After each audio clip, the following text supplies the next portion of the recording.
Seja muito bem-vindo ao nosso canal. Hoje abordaremos um tema muito precioso, porque vamos falar de direitos à saúde da criança com TEA. Como se sabe, o transtorno do espectro autista não é uma doença, mas exige muito cuidado. São crianças neurodivergentes com atipias no seu desenvolvimento cognitivo, muitas vezes que vai refletir na fala, nos movimentos. E aí, nos últimos meses, temos visto no Brasil alguns embates, na verdade, um verdadeiro conflito entre planos de saúde e os pais, as famílias que precisam desses cuidados para os seus filhos. Nesse vídeo, nós vamos destrinchar, vamos abordar sobre disputas aí no âmbito judicial, no âmbito, na verdade, jurídico também, de uma forma mais ampla, e ver como a ANS, o STF, o STJ têm entendido e como os conflitos também têm chegado, tá? E a sociedade é que precisa se organizar para frear alguns processos. A Lei Berenice-Piana, como vocês com certeza já ouviram falar mais, né? Foi uma mãe lutadora, e a gente sabe que essa lei, ela traz para a gente essa inovação da pessoa com deficiência, de equiparar a criança TEA com a pessoa com deficiência. E aí a gente tem todo um estatuto da pessoa com deficiência no Brasil, que foi votado como se emenda da Constituição fosse. Então, vem de um tratado internacional e tudo isso vai amparar a Política Nacional de Proteção às Pessoas do Espectro Autista. Espero que esteja entendendo aí até nesse ponto. E aí, essa política, nessa lei que traz a política, o artigo 2º, vai dizer: são diretrizes da Política Nacional de Proteção dos Direitos da Pessoa com Transtorno do Espectro Autista. Inciso 3, a atenção integral às necessidades de saúde, objetivando o diagnóstico precoce, o atendimento multiprofissional e o acesso a medicamentos e nutrientes. Claro, exemplificativa aí, a norma desse texto precisa ser entendido que há mais questões envolvendo aí, porque a atenção é integral. Então, se precisar de fisioterapia, precisa, tem indicação, fisioterapia vai estar ali. Precisa de um atendimento do nutricionista, nessa equipe multiprofissional teremos o nutricionista. E ainda, nessa mesma lei, artigo 3º, são direitos da pessoa com transtorno do espectro autista. De novo, inciso 3, o acesso a ações e serviços de saúde com vistas à atenção integral às suas necessidades de saúde. E aí inclui diagnóstico precoce, ainda que não definitivo, tá? Atendimento multiprofissional, chega aqui de novo na lei. Nutrição, de novo, terapia nutricional, medicamentos, eu diria atenção farmacêutica, tá? Para além dos medicamentos. Informações também são direitos, as informações que vão auxiliar no diagnóstico e no tratamento. E muitas vezes, para que se chegue nessa informação, é preciso um determinado exame, ou é preciso um determinado diagnóstico ou teste de um profissional de saúde específico, de um psicólogo, de um psiquiatra, de um neurologista. Então, olha como a gente precisa sim dessa equipe multiprofissional. Temos aí a resolução normativa da Anvisa, desculpa gente, não é Anvisa não, tá bom? A ANS, me perdoe, Agência Nacional aí. 539 de 2022, que obriga os planos de saúde a cobrir métodos e técnicas indicadas por médico assistente para pacientes com TEA, tá?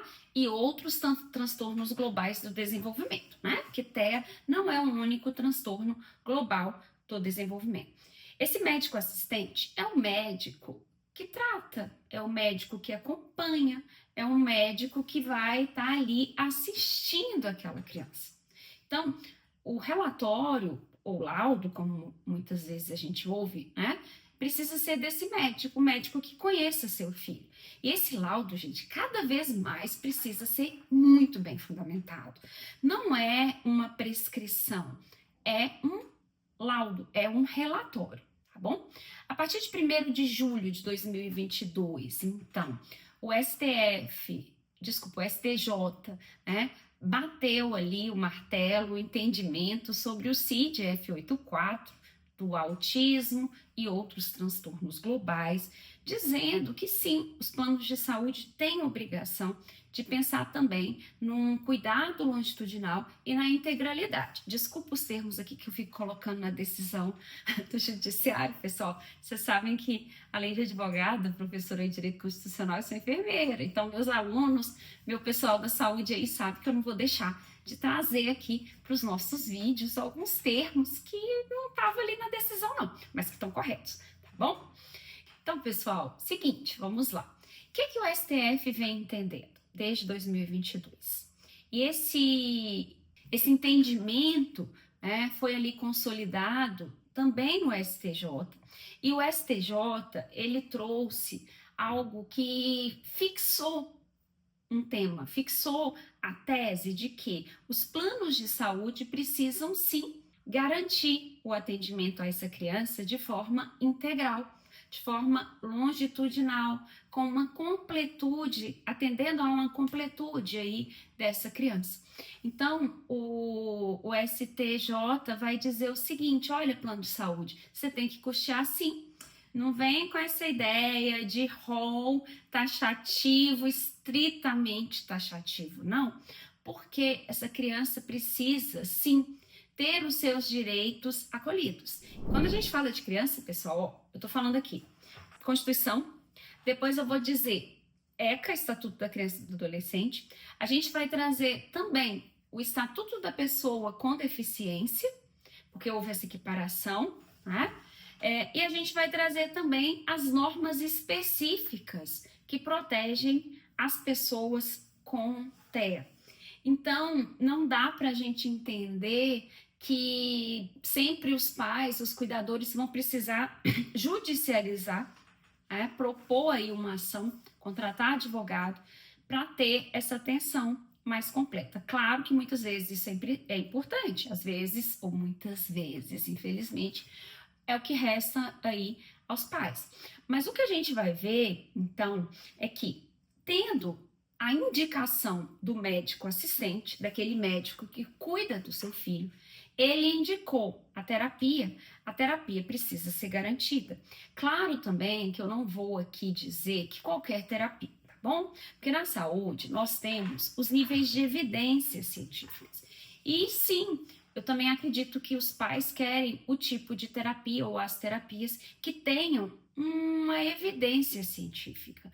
Então, toda vez que houver uma indicação de uma terapia para o seu filho, busque saber, pergunte para o médico, essa terapia é recomendada internacionalmente?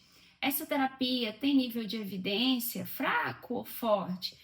Porque muito mais fácil será o plano de saúde negar terapias que não tenham nível de evidência aí sustentado pela literatura médica e da saúde. Então, de fato, o que a gente entende como razoável é que as crianças com TEA, sim, façam terapias, mas façam terapias que sejam seguras, que sejam confiáveis, que não seja também ali nenhuma experiência, nenhum experimento científico, tá bom? Até porque é possível que seu filho, sua filha participe de experimento científico? Tá bom? A ciência está aí e esse convite pode chegar. Porém, esse tipo de questão vai bater, né, lá na resolução 466 e você precisa ter anuência, termo de consentimento, livre esclarecido, você vai precisar também de uma declaração do seu próprio filho, da sua própria filha. Então, não é o plano de saúde nem o SUS que vai custear. Tá bom? São os cientistas, aqueles que estão propondo a terapia experimental, tá bom? Deixa essa ressalva aqui. E aí, a resolução 539 de 2022 da ANS vai obrigar os planos de saúde a cobrir métodos e técnicas indicadas por médico assistente, tá bom? Então, a partir de 1º de julho de 2022, as sessões passam a ser ilimitadas, com fono, psicólogo, terapeuta ocupacional, fisioterapeuta, desde que o CID seja F84, tá? Que vai abranger o autismo e outros transtornos globais de neurodesenvolvimento, de sistema cognitivo aí da criança. Na verdade, não é restrita à criança não, tá? Eu que nesse vídeo estou dando um enfoque às crianças, porque é na infância, principalmente, que a gente vai correr atrás de garantir um desenvolvimento pleno para essa criança. Quando eu falo desenvolvimento pleno, gente, eu estou usando o pleno desenvolvimento, eu estou usando um conceito aqui do direito e não um conceito dessa criança apresentar o mesmo desenvolvimento de uma criança de uma criança típica. Não é isso, a gente não está aqui para comparar as crianças, até porque a gente não está falando de doença, a gente está falando sim de desenvolvimento, tá bom? Então, o STJ já decidiu que mesmo que o tratamento não esteja no rol da ANS, tá? Com prescrição médica, ele precisa ser garantido. Ou ela, né? A terapia precisa ser garantida, tá bom? Então, cobertura multidisciplinar de terapias para TEA é um direito já reconhecido. Qual que é o problema? Que problema que a gente está enfrentando? Alguns estados legislando de forma contrária, colocando limites, e aí o STF sempre vem e considera essas leis, essas normas inconstitucionais, ele precisa ser cutucado, tá? Para isso, tá bom? Tem que consultar o artigo 103 da Constituição, se tiver alguma dúvida pode conversar comigo também, tá? Manda aí um comentário, ou manda um direct lá no Instagram que a gente ajuda vocês. E aí, o STF, no tema 1097, entendeu também que filhos de servidores públicos terão, por causa dos seus filhos, o servidor público terá redução na sua jornada para acompanhar os filhos, né? O filho ou os filhos. Infelizmente, isso aí não está ainda para o seletista, tá? Para você que tem carteira assinada. Autônomo dá um jeito, né, gente? Pula daqui para ali e às vezes até abandona a carreira ou reduz bastante a renda aí. E nós temos também agora uma ação tramitando no STJ, tá? Pretendendo estabelecer limites administrativos a essas terapias. Claro que pensando sobre o olhar financeiro para os planos de saúde, eles têm interesse de limitar. Agora, a gente tem que lembrar que saúde não é mercadoria no Brasil. No Brasil, há um entendimento constitucional da integralidade, da longitudinalidade, da universalidade. Então, assim, seria um retrocesso, que iria ferir. Estou falando iria, gente, porque eu estou na fé aqui que esse negócio não vai passar. Inclusive, o Congresso Nacional, por meio dos deputados e da comissão específica, né, temos comissão de saúde, tem debatido isso, tá? Que seria um verdadeiro retrocesso. E agora, deixando aqui o meu olhar, isso fere, sim, o Estatuto da Criança e do Adolescente, fere também a Constituição. A Constituição traz essa ideia, ou esse princípio, na verdade, não é nem uma ideia abstrata, é um princípio de igualdade, princípio de equidade. Equidade, a palavra equidade está na Lei 8.080 e não na Constituição, quando fala de saúde, ali nos artigos 196 a 200, mas é isso, a gente entende que precisamos analisar os textos normativos pensando em normas dentro de um contexto constitucional, desde uma moldura constitucional, e não há de Hans-Kelsen apenas, tá? Mas de uma moldura mais ampla. A saúde, ela é universal no Brasil, ela é integral, ela precisa ser equânime e, eu defendo aqui, não apenas no SUS, também pelos planos de saúde. Então, quando a gente pensa nesse contexto, esse desejo, essa intenção, esse lobby, como a gente queira chamar, dos planos de saúde, nós também precisamos reafirmar aqui que existe sim um olhar consumerista, um olhar dos contratos entre plano de saúde e o cidadão. Isso existe, a gente aplica o CDC aos planos de saúde, sim. Entretanto, nós não estamos falando aqui de uma mercadoria. Então, nesse sentido, eu deixo para você aqui essa afirmação. Tomara que esse entendimento não passe, que isso caia, tá? Seria complicado aí pensar dentro do STJ, o STJ nunca teve esse entendimento, o que é bom, o que é positivo.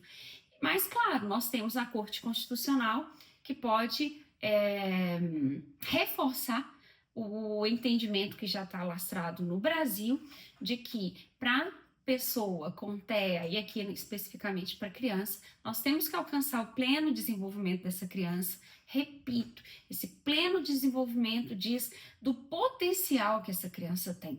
Cada criança com seu potencial. Na verdade, cada pessoa com seu potencial. E aí, para finalizar, espero que vocês tenham gostado aqui desse nosso bate-papo. Se tem dúvidas, deixe aqui para mim nos comentários. E também quero te pedir uma coisa especial nesse vídeo. Eu deixei no meu Instagram uma enquete. E essa enquete diz respeito a desafios que os pais atípicos enfrentam. Entretanto, eu não sou uma mãe atípica.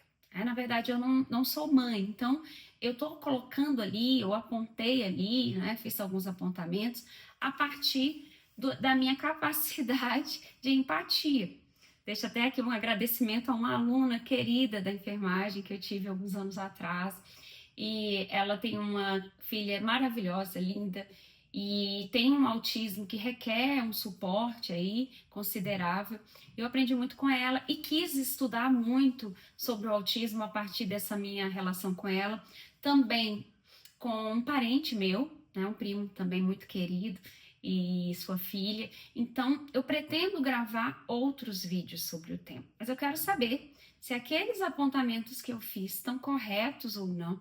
Se você tem alguma outra coisa para acrescentar, deixe para mim no Instagram, por favor. @Wilma, com W, tá, gente? @WilmaDantas.saude-direito, tá bom? Saúde-direito, direto assim. Não deixe de compartilhar esse vídeo se você conhece alguém que por acaso vai fazer algum sentido para ele ou ela, tá bom? Esse foi o vídeo de hoje. Muito obrigada e até a próxima.